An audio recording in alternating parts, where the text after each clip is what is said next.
যখন দেখি দেশের একটা প্রতিষ্ঠান, যে প্রতিষ্ঠান দেশের মানুষের জন্য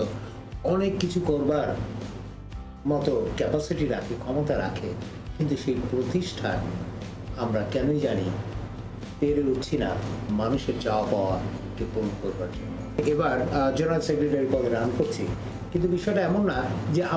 আমি জেনারেল সেক্রেটারি নির্বাচিত হয়ে ব্যাপক একটা পরিবর্তন করব। কিন্তু বাংলাদেশ সোসাইটিতে কিছু অনিয়ম,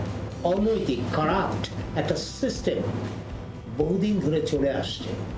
এবং সেই ব্যাপারটা মানুষের কাছে পৌঁছে দেওয়া, সচেতনতা তৈরি করা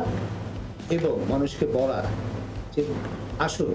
আমরা সবাই মিলে কাজ করি, এই দেশের প্রতিষ্ঠানটিকে একটি জনকল্যাণমূলক এবং জবাবদিহিমূলক